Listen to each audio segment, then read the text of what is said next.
ಟ್ರಸ್ಟ್ಗೆ 20 ಕೋಟಿ ರೂಪಾಯಿ kick back ಪಡೆದ ಪ್ರಕರಣಕ್ಕೆ ಸಂಬಂಧಪಟ್ಟ ಹಾಗೆ ಸಿಬಿಐ ವಿಶೇಷ ನ್ಯಾಯಾಲಯ ನಡೆಸಿದ ತನಿಖೆಯಲ್ಲಿ ಬಿಜೆಪಿ ರಾಜ್ಯಾಧ್ಯಕ್ಷ ಬಿಎಸ್ ಯಡಿಯೂರಪ್ಪಗೆ ಬಿಗ್ ರಿಲೀಫ್ ಸಿಕ್ಕಿದೆ. ಬಿಎಸ್ವೈ ಸೇರಿ ಎಲ್ಲ ಆರೋಪಿಗಳು ದೋಷ ಮುಕ್ತ ಅಂತ ಸಿಬಿಐ ಕೋರ್ಟ್ ತೀರ್ಪನ್ನ ನೀಡಿದೆ.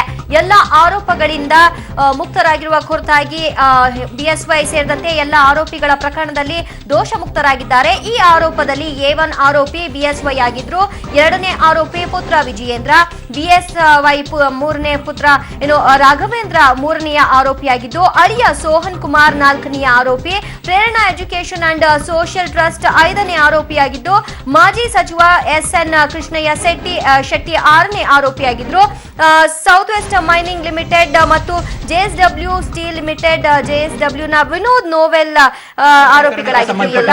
ಮಾಜಿ ಮುಖ್ಯಮಂತ್ರಿಗಳಾದಂತಹ ಯಡಿಯೂರಪ್ಪನವರಿಗೆ ಸಿಬಿಐ ವಿಶೇಷ ನ್ಯಾಯಾಲಯ ಒಂದು ಕ್ಲೀನ್ ಚಿಟ್ ಅನ್ನು ಕೊಟ್ಟಿರ್ತಕ್ಕಂಥದ್ದು. ಈಗ ನಮ್ಮ ಜೊತೆ ಮಾಜಿ ಮುಖ್ಯಮಂತ್ರಿ ಯಡಿಯೂರಪ್ಪ ಅವರಿದ್ದಾರೆ, ಅವ್ರನ್ನ ಕೇಳೋಣ. ಸರ್, ಈಗ ನಿಮ್ಗೆ ಸಿಬಿಐ ವಿಶೇಷ ನ್ಯಾಯಾಲಯ ಕ್ಲೀನ್ ಚಿಟ್ ಅನ್ನು ಕೊಟ್ಟಿರ್ತಕ್ಕಂಥದ್ದು, ಈ ಒಂದು ಸಂದರ್ಭದಲ್ಲಿ ಏನ್ ಹೇಳಕ್ ಬಯಸ್ತೀರಾ? ನಿಮ್ಮ ಇಚ್ಛೆ ಪಡುವಂತದ್ದು ಲಕ್ಷಾಂತರ ಜನ ಕಾರ್ಯಕರ್ತರು ನನ್ನ ಬಗ್ಗೆ ಏನು ಸಂಶಯ ಇತ್ತು, ಆ ಸಂಶಯದಿಂದ ಹೊರಬಂದಿದ್ದಾರೆ ಇವತ್ತಿನ ತೀರ್ಪಿನಿಂದ. ಮೊದಲನೇದು. ಎರಡನೇದು, 16,000 ಜನ ನಮ್ಮ ಮನೆಗಳಲ್ಲಿ ನಮ್ಮ ತಾಯಿಯಂದರು ಪೂಜೆ ಪುನಸ್ಕಾರ ಮಾಡಿದ್ದಾರೆ. ಇವತ್ತು ಯಡಿಯೂರಪ್ಪನವ್ರಿಗೆ ನ್ಯಾಯ ಸಿಗಬೇಕು ಅಂತ ದೇವರ ದಯದಿಂದ ನಾನು ಜುಡಿಷಿಯರಿ ಬಗ್ಗೆ ವಿಶ್ವಾಸ ಇಟ್ಕೊಂಡಿದ್ದು ನನಗೆ ನ್ಯಾಯ ಸಿಕ್ಕಿದೆ. ಸೊ ಆದ್ದರಿಂದ ಇನ್ನು ಬರುವಂಥ ದಿವಸಗಳಲ್ಲಿ ರಾಜ್ಯದ ಉದ್ದಗಲಕ್ಕೆ ಆತ್ಮವಿಶ್ವಾಸದಿಂದ ಪ್ರವಾಸ ಮಾಡೋಕ್ಕೆ, ಪಕ್ಷವನ್ನು ಬಲಪಡಿಸೋಕ್ಕೆ ಇದೊಂದು ದೊಡ್ಡ ಆನೆಯ ಬಲ ಕೊಟ್ಟಂತಾಗಿದೆ ಅಂತ ನಾನು ಭಾವಿಸಿದ್ದೆ.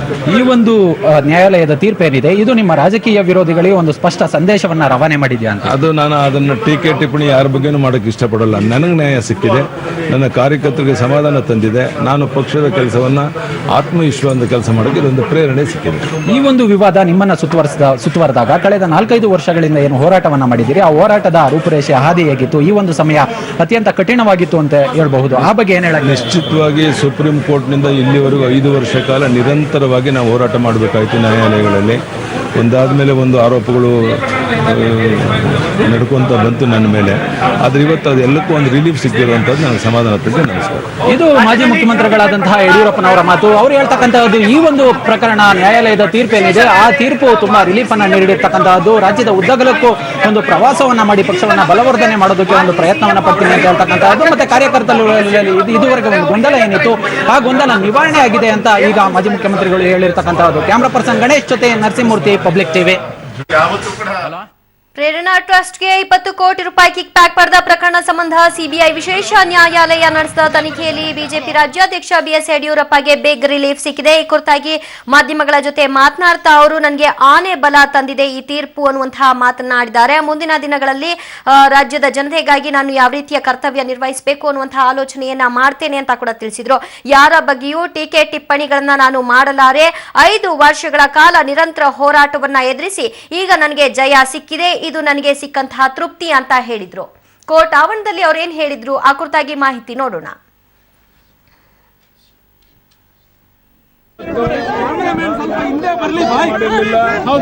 ನನಗೆ ಜುಡಿಷಿಯರಿಯಿಂದ ಇವತ್ತು ನ್ಯಾಯ ಸಿಕ್ಕಿದೆ.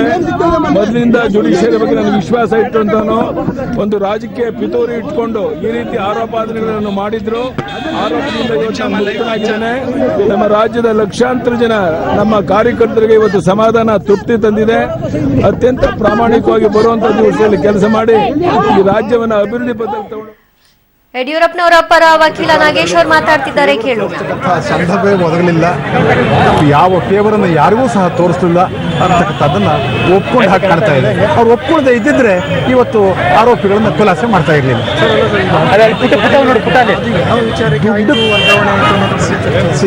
ಯಾರು ದುಡ್ಡು ಕೊಟ್ಟಿದ್ದಾರೆ ಅಂತಂದ್ರೆ 2 ಪ್ರಶ್ನೆಯಲ್ಲಿ ಒಂದು ಸೇಲ್ ಟ್ರಾನ್ಸಾಕ್ಷನ್, 1 ಎಕರೆ ಜಮೀನಿನ ವಿಚಾರದಲ್ಲಿ 20 ಕೋಟಿಗೆ ಕೊಂಡ್ಕೊಂಡಿದ್ದಾರೆ ಅಂತ ಅಂದ್ಬಿಟ್ಟು ಅಂತ. ಅದರ ಬೆಲೆ ಆ ದಿನ ಸುಮಾರು 4-5 ಕೋಟಿಗಿಂತ ಜಾಸ್ತಿ ಇರಲಿಲ್ಲ. ಆದರೆ ಸೇಲ್ ಕನ್ಸಿಡರೇಷನ್ 20 ಕೋಟಿ ಅಂತ ಹೇಳಿದೆ. ಆದ್ದರಿಂದ ಈ 15 ಕೋಟಿ ಇದು ಕ್ವಿಡ್ ಪ್ರೋಕೋ ಇರಬಹುದು ಅಂತ ಪ್ರಾಸಿಕ್ಯೂಷನ್ ಒಂದು ಸಂಶಯವನ್ನು ವ್ಯಕ್ತಪಡಿಸಿದರು. ಆದರೆ ಈ ಕೇಸಿನಲ್ಲಿ ಬಂದ ಸಾಕ್ಷಿ ಮತ್ತು ಆಧಾರಗಳು ಏನು ಹೇಳುತ್ತೆ ಅಂತಂದರೆ, ಆ ದಿನ ನಾವು ಕ್ರಯ ಮಾಡೋದವಲ್ಲ, ಈ JSW ಕೊಂಡ್ಕೊಂಡ್ರಲ್ಲ, ಆ ದಿನ ಈ 1 ಎಕರೆ ಜಮೀನಿನ ಬೆಲೆ ಅಂದಾಜು ಅಥವಾ ಸರಿಸುಮಾರು 20 ರಿಂದ 25 ಕೋಟಿ ತನಕ ಇತ್ತು ಅಂತ ಅಂದ್ಬಿಟ್ಟು ಅಂತ ಸಾಕ್ಷಿ ಮತ್ತು ಆಧಾರಗಳಿಂದ ಸಾಬೀತಾಯಿತು. ಮಾರುಕಟ್ಟೆ ಬೆಲೆನೋ ಅದೇ ಮಾರುಕಟ್ಟೆ ಬೆಲೆ ಅದಿತ್ತು. ಇವ್ರೇನ್ ಮಾಡಿದ್ರು, ಪ್ರಾಸಿಕ್ಯೂಷನ್ ಅವ್ರು ಏನು ತಗೋತಾರೆ ಅಂತಂದ್ರೆ ಗೈಡ್ಲೈನ್ಸ್ ವ್ಯಾಲ್ಯೂ ತಗೋತಾರೆ.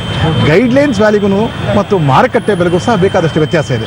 ಮಾರುಕಟ್ಟೆ ಬೆಲೆ ನೀವು ಯಾವ ಆಧಾರದ ಮೇಲೆ ನಿಗದಿಪಡಿಸಬಹುದು ಅಂತಂದ್ರೆ ಅದಕ್ಕೆ ಹಿಂದೆ ಒಂದು 6 ತಿಂಗಳ ಹಿಂದೆ ಅಥವಾ ಅದಕ್ಕೊಂದು 2-3 ತಿಂಗಳ ಮುಂದೆ ನಮ್ಮ ಟ್ರಾನ್ಸಾಕ್ಷನ್ ಆಯ್ತಲ್ಲ, ಅದು 6 ತಿಂಗಳ ಹಿಂದೆ 2-3 ತಿಂಗಳ ಮುಂದೆ ಒಂದು 10-15 ಕ್ರಯಪತ್ರಗಳನ್ನು ನಾವು ನೋಡಿದ್ರೆ ಆ ದಿನದ ಮಾರ್ಕೆಟ್ ವ್ಯಾಲ್ಯೂ ಏನು ಅಂತ ಗೊತ್ತಾಗ್ತಾ ಇತ್ತು. ಇವ್ರೇನು ಮಾಡಿದ್ದಾರೆ ಅಂತಂದರೆ ಸರ್ಕಾರ ನಿಗದಿಪಡಿಸಿರ್ತಕ್ಕಂಥ ಗೈಡ್ಲೈನ್ಸ್ ವ್ಯಾಲ್ಯೂ, ಅಂದರೆ ಗೈಡ್ಲೈನ್ಸ್ ವ್ಯಾಲ್ಯೂನ ಯಾತಕ್ಕೋಸ್ಕರ ನಿಗದಿಪಡಿಸ್ತಾರೆ ಅಂತಂದರೆ ಸ್ಟ್ಯಾಂಪ್ ಡ್ಯೂಟಿ ಮತ್ತು ರಿಜಿಸ್ಟ್ರೇಷನ್ ಚಾರ್ಜಸ್ನ ಕಂಪಲ್ಸರಿಯಾಗಿ ಅಷ್ಟು ಕೊಡಲೇಬೇಕು ಅಂತ ಅಂದ್ಬಿಟ್ಟು ಅಂತ ಆ ಕಾರಣದಿಂದ ನಿಗದಿಪಡಿಸಿದ್ರೆ ವಿನಃ ಇದು ಮಾರ್ಕೆಟ್ ವ್ಯಾಲ್ಯೂ ನಿಗದಿಪಡಿಸಿಲ್ಲ. ಸರ್, ಇನ್ನೊಂದು ಆ ಕಂಪನಿ ಕಡಿಮೆ ಬೆಲೆ ವಹಿವಾಟು ಮಾಡ್ತಾ ಇದ್ದದಕ್ಕೆ ತುಂಬ ಪ್ರಮಾಣದ ಹಣ ವರ್ಗಾವಣೆ ಆಗಿದೆ ಅಂತೇಳಿ ಆ ಒಂದು ಆ ಥರ ಯಾವ ಆರೋಪನೂ ಸಹ ಇಲ್ಲ. ಆ ಥರ ಯಾವ ಆರೋಪನೂ ಇಲ್ಲ. ಇನ್ನೊಂದು ಆರೋಪ ಏನು ಅಂತಂದರೆ ಈ ಮುಖ್ಯಮಂತ್ರಿಗಳು ಈ ಬ್ಯಾನ್ ಮಾಡೋದು ಅಂತ ಏನು, ಈ ಎಕ್ಸ್ಪೋರ್ಟ್ ಆಫ್ ಐರನ್ ಓರನ್ನು ಬ್ಯಾನ್ ಮಾಡಿದ್ರು. ಅದು ಬ್ಯಾನ್ ಮಾಡೋದ್ರ ಉದ್ದೇಶ ಏನಂತಂದರೆ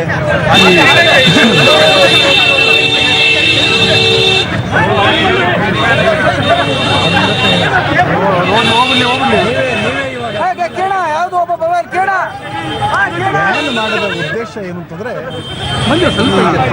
ASWನವರಿಗೆ ಈ ಅದಿರಿನ ಬಗ್ಗೆ ಮೊನಾಪಲಿ ಆಗಬೇಕು ಅನ್ನೋ ದೃಷ್ಟಿಯಲ್ಲಿ ಬ್ಯಾನ್ ಮಾಡಿದ್ರು ಅಂತ ಹೇಳ್ತಕ್ಕಂಥ.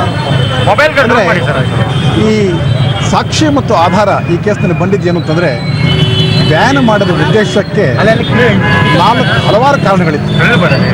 ಪ್ರಮುಖವಾದ ಕಾರಣ ಅಂದಿನ ಲೋಕಾಯುಕ್ತರವರು ಅಂದರೆ ನ್ಯಾಯಮೂರ್ತಿ ಸಂತೋಷ್ ಹೆಗಡೆಯವರು ಸರ್ಕಾರಕ್ಕೆ ಕೊಟ್ಟ ಒಂದು ವರದಿಯಲ್ಲಿ ನೀವು ಅದಿರು ಕಳ್ಳ ಸಾಗಾಣಿಕೆ ಆಗ್ತಾ ಇದೆ, ಇದಕ್ಕೆ ತಕ್ಷಣ ನೀವು ಕ್ರಮ ಜರುಗಿಸಬೇಕು.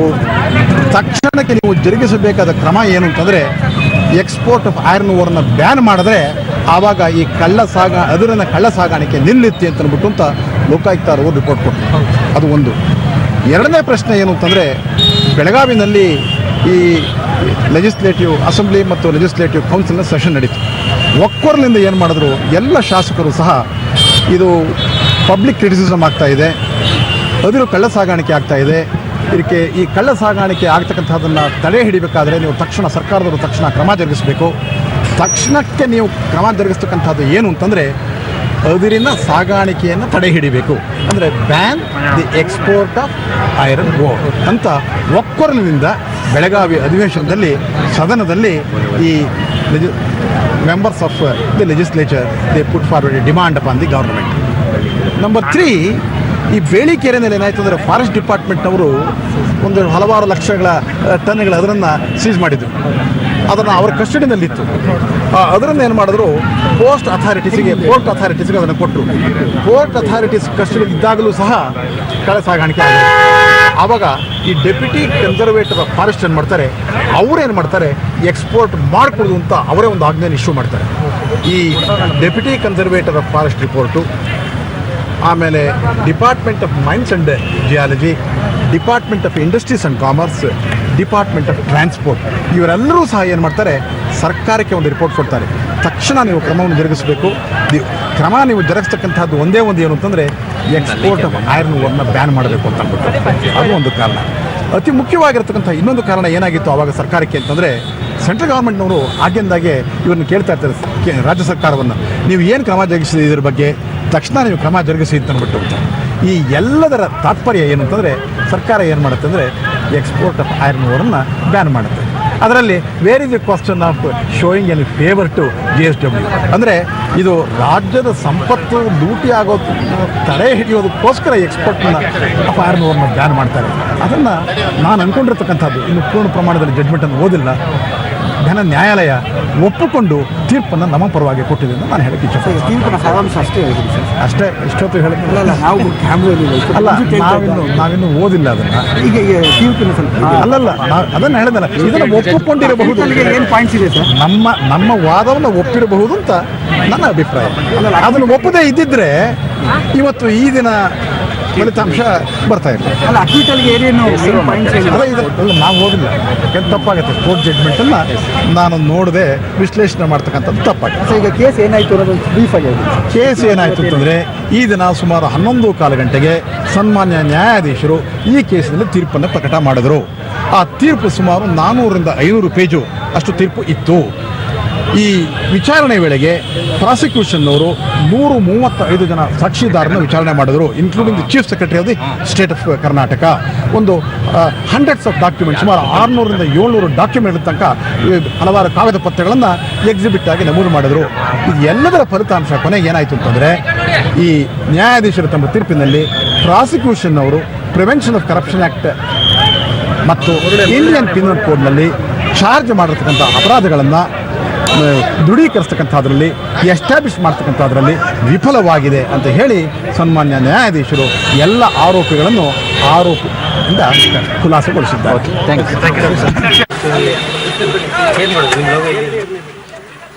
ಓಕೆ, ವಕೀಲರಾಗಿರುವಂತಹ ನಾಗೇಶ್ ಅವರ ಮಾತನ್ನ ಕೇಳ್ತಾ ಇದ್ರಿ.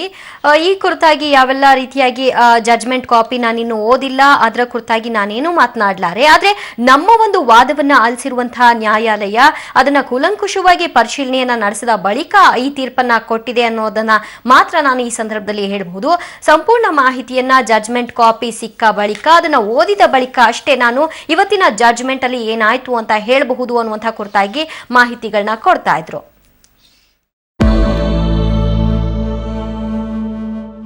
ಉಕ್ಕಿನ ಸೇತುವೆ ನಿರ್ಮಾಣ ಪ್ರಶ್ನಿಸಿ ನಮ್ಮ ಬೆಂಗಳೂರು ಫೌಂಡೇಶನ್ ಸಲ್ಲಿಸಿದ ಅರ್ಜಿ ವಿಚಾರಣೆ ನಡೆಸಿರುವ ಹೈಕೋರ್ಟ್ ದ್ವಿಸದಸ್ಯ ಪೀಠ ಯೋಜನೆಗೆ ಮಧ್ಯಂತರ ತಡೆ ನೀಡುವುದಕ್ಕೆ ನಿರಾಕರಿಸಿದೆ. ಅಲ್ಲದೆ ಯೋಜನೆ ಮುಂದುವರಿಸುವಂತೆ ಸರ್ಕಾರಕ್ಕೆ ಮೌಖಿಕ ಸೂಚನೆ ಕೊಟ್ಟಿದೆ. ಇನ್ನು ವಾಹನ ಸವಾರರು ಈ ಸುದ್ದಿಯನ್ನ ಮಿಸ್ ಮಾಡ್ಕೊಳ್ಳದೆ ನೋಡಿ, ಯಾಕೆಂತಂದ್ರೆ ಪೆಟ್ರೋಲ್ ಮತ್ತು ಡೀಸೆಲ್ ಪರದಾಟ ಸದ್ಯದಲ್ಲೇ ಶುರುವಾಗ್ತಾ ಇರ್ತಕ್ಕಂಥ ಸ್ಟೋರಿ ಇದು. ಪೆಟ್ರೋಲ್ ಮತ್ತು ಡೀಸೆಲ್ಗೆ ಸದ್ಯದಲ್ಲೇ ಪರದಾಟ ಶುರುವಾಗುತ್ತೆ, ಹುಷಾರ್. ನವೆಂಬರ್ 5ರ ಬಳಿಕ ಸಂಜೆ 6 ಗಂಟೆ ನಂತರ ಪೆಟ್ರೋಲ್ ಮತ್ತು ಡೀಸೆಲ್ ಸಿಗಲ್ಲ.